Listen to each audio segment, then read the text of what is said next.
예, 새정치민주연합의 김광진입니다. 그 페이지 4페이지에 보면 의결기구가 있는데요. 대의원회의는 1년에 한 차례 하시는 거죠? 대의원회의. 2014년 기준으로 보면? 예, 딱 한 차례가 한 아니고. 차례. 예. 몇 차례 하셨습니까? 대의원회의. 제가 와서는 이제 2번 했습니다. 작년 2014년에. 작년 2번 했습니다. 예. 2번요. 예. 그럼 운영위원회는 몇 번 했습니까? 뒤에 아시는 분이 그냥 대답해 주세요. 몇 차례나 열립니까? 운영위원회 1년에? 1년에 평균 3 내지 4회. 3 내지 4회. 예. 이사회는 몇 번 열립니까? 그 투자 심의에 관련된 거는 44회 플러스 마이너스 정도. 43회 정도요. 그러니까 실제로 거의 대부분의 일을 이사회를 통해서 이제 운영을 하시는 것 같은데, 앞서 지적하신 것처럼 이 인원수가 우리가 생각하기엔 좀 너무 적은 숫자가 하는 것 같아요. 물론 법에 그 인원 숫자라고 하는 게 이사장 1인, 그리고 이사 5인, 그리고 감사 2 이렇게 정해져 있는 걸로는 봤습니다만, 그럼에도 불구하고 이사장 혼자와 이사 3명이서 거의 대부분의 이 많은 사업들을 물론 실무자들이 검토하고 여러 가지 자문을 하겠습니다만은 한다라고 하는 게 맞을까라고 하는 생각이고요. 지금 감사가 한 분이시잖아요. 네. 다른 한 분은 뭐 추가로 지금 선임 중입니까? 아닙니다. 지금은 한 명이 운영하고 있습니다. 네, 대부분의 아주 작은 조직도 감사는 2명을 두지 않습니까? 현행 법에도 2명 이내로 하라고 명시가 되어 있고, 그래야 제대로 두 사람의 관점에서 감사라고 하는 것이 이루어지는 건데, 그러지 않고 한 사람이 그냥 짬짬이가 돼버리면 감사라고 하는 것도 유명무실해지지 않습니까? 그래서 감사는 빨리 법에 정한 숫자를 채워주시기를 바란다는 말씀 드리고요. 아까 자문위원은 총 몇 명이나 있습니까? 자문위원회 3명이 있습니다. 3분 있습니까? 네. 예. 자문위원이 항상 출근하시는 건 아니죠? 상근자도 있고, 예. 이제 주 3회 출근자도 있고 그렇습니다. 월 보수가 한 900만 원 정도 되시던데. 그건 상근자입니다. 예. 저희가 생각하기에 자문위원이라고 하기에는 너무 높은 수준이지 않냐라고 하는 생각 좀 같습니다. 아까 주호영 의원님께서 군 출신 바꿔주세요 하니까 알겠습니다 이렇게 말씀하셨는데 실제 바꿀 수 있는 상황이 된다고 판단하십니까? 기본적으로 이제 고용이 보장되어야 되기 때문에 고용 고려를 하고, 그 다음에 공석이 생기게 되면 적정 인원, 전문성이 있는 인원을 채용하도록 하겠습니다. 근데 저희 이제 여야 의원님들께서 말씀하시는 거의 대부분의 문제가 비전문성에 대한 문제 제기일 거고, 근데 저희가 알고 있기로도 예를 들면 육군이 비어있던 자리가 나면 다시 또 육군의 그 주특기를 가졌던 분들이 다시 또 보직되고, 해군 출신의 어떤 자기가 공석되면 또 해군이 가는 그런 일들이 반복돼 오는 거 아닙니까? 현실이 이제 그런 상황인데 아무렇지도 않게 해결할 수 있는 것처럼 하면 안 될 것 같고, 정말 군인공제회가 어떻게 구성돼야 할 것인가, 군인공제회의 법적 취지라고 하는 것이 말 그대로 돈 관리를 잘 해주는, 아까 홍철호 의원님은 쉽게 개주일 수 있다라고 말씀하셨는데 저는 어떻게 보면 적절할 수 있다고 생각합니다.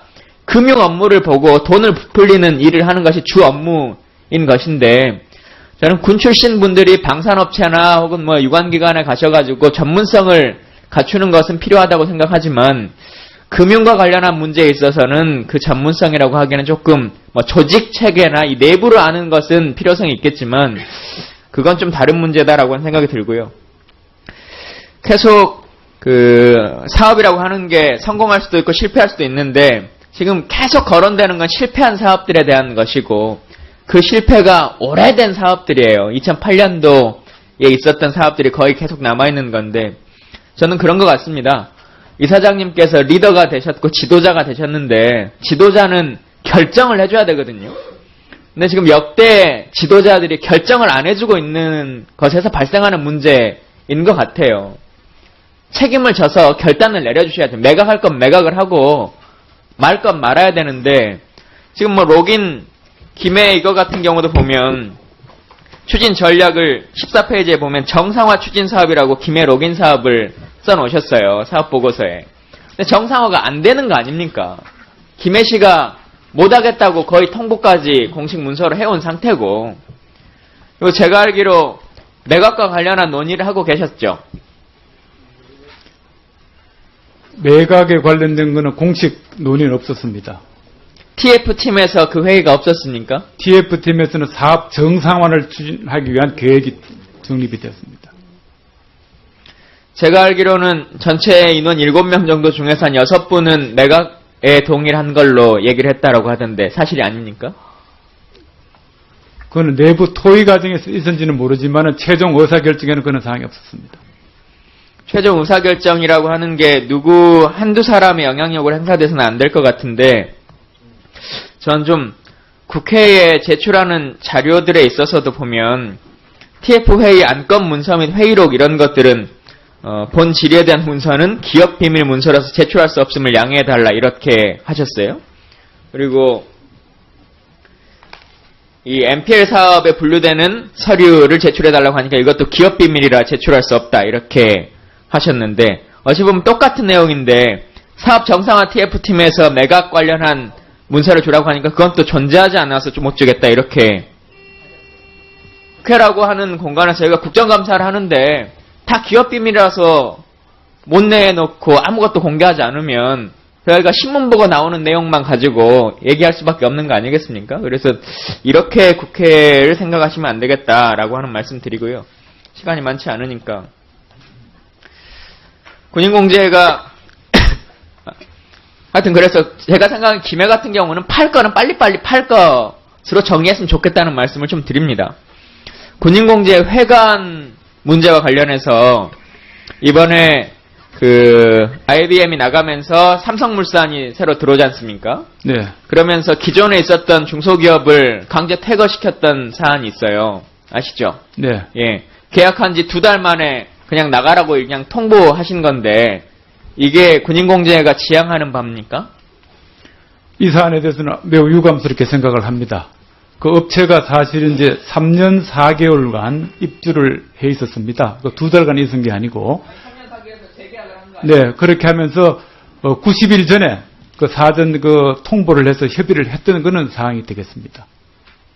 합의가 안 됐다는 거고 30초만 하고 연관되는 건데요. 저는 이제 요즘 뭐 가불관계에 대한 문제 제기 이런 것들이 많고 이 사회적 약자들을 보호해야 된다라고 하는 측면들을 많이 생각하고 군인공제도 그런 슬로건을 가지고 운영을 하고 계신 걸로 알고 있는데 감사 조치 결과 이런 것들을 보면 어디 골프장인데요. 골프장에 덕평CC네요. 여기 인건비 절감의 효율성 증대를 위해서 조치한 결과로 정규직을 최소화해서 외주를 지속적으로 추진한다. 이게 이제 결과의 최종 결과예요. 그게 군인공제가 나아가야 할 방향인지에 대해서는 저는 심각하게 고민해봐야 된다고 생각합니다. 사회적 약자들과 상생하고 요즘 공공기관들, 지자체들도 다 비정규직을 정규직으로 전환하는 문제에 더 훨씬 더 투자하고 있는데 군인공제는 조치 결과의 방향성으로 우리는 다 외주를 주고 정규직을 최소화하자 이렇게 해서 감사 결과 처분을 한다라고 하는 것이 맞지 않은 방향입니다. 네, 수고하셨습니다. 다음에 황진아 의원님 질의해 주세요.